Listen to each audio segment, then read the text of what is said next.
A bus ride that lasted forever in my heart. The old woman tapped her foot impatiently, waiting for the bus.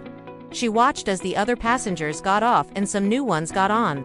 The bus rumbled to life again and pulled away from the stop. She sat down heavily in her usual seat, Route 47. The one that took her past the bakery with the red awning and the flower shop with the yellow door. The same route he'd taken every day for the past 2 years, faithfully, like clockwork.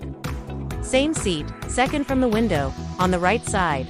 And every time his heart did a little dance, his pulse quickening as she got off at the same stop every day, never failing. He never had the courage to speak though. What would he say? Hi, I get off at the same stop as you. Or nice hair, you get off at the same stop as me. But as the days turned into weeks, and the weeks into months, he grew bolder. And now when she smiled at him, he returned it, even managed a shy wave when she got off at their stop. They walked together for a while, then went their separate ways. He never knew her name. She never knew his. All he knew was that she smelled faintly of lavender and vanilla, like the soap at the bakery. And that she had a beautiful smile and eyes the color of the forget-me-nots by the flower shop. It was just another crowded bus ride until she walked in, turned the corner and disappeared through the doors. Day after day, the same route, the same seat, the same heartbeat racing faster. He never had the courage to speak until fate gave him one last chance. A soft, warm hand on his arm, a gentle voice saying, "Excuse me." He looked up into the kindest eyes he'd ever seen and felt his heart skip a beat. She was holding out a small bouquet of forget-me-nots. Their eyes met, and in that moment, the years melted away. She was getting off at his stop, too. He gathered his courage and said, "Wait." She turned back, a questioning look on her face. He took a deep breath and asked, "Would you maybe want to grab a cup of coffee sometime? We could talk, get to know each other."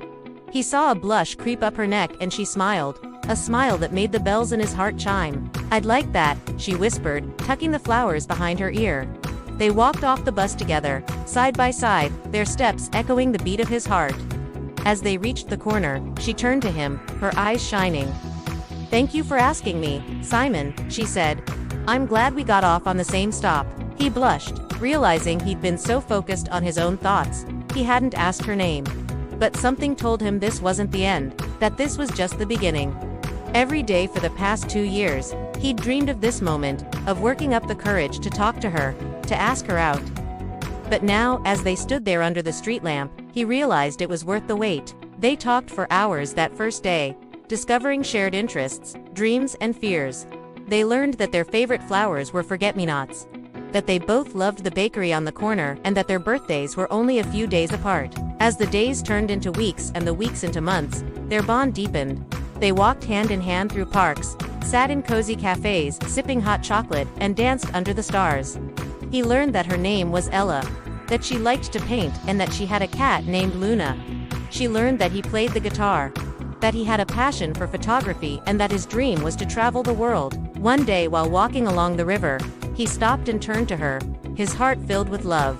Looking into her kind eyes, he knew he wanted to spend the rest of his life with her. He got down on one knee, pulled out a velvet box and asked, "Will you marry me?"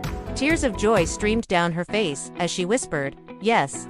He slipped the ring on her finger, a perfect circle symbolizing their journey that began on Route 47. Years passed, filled with happiness, laughter, and love. They traveled, had 2 beautiful children and a house full of books and music.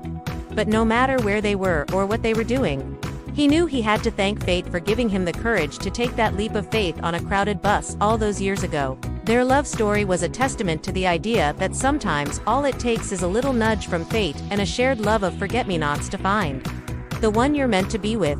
The end. If you like the story, hit the like, subscribe, and share button.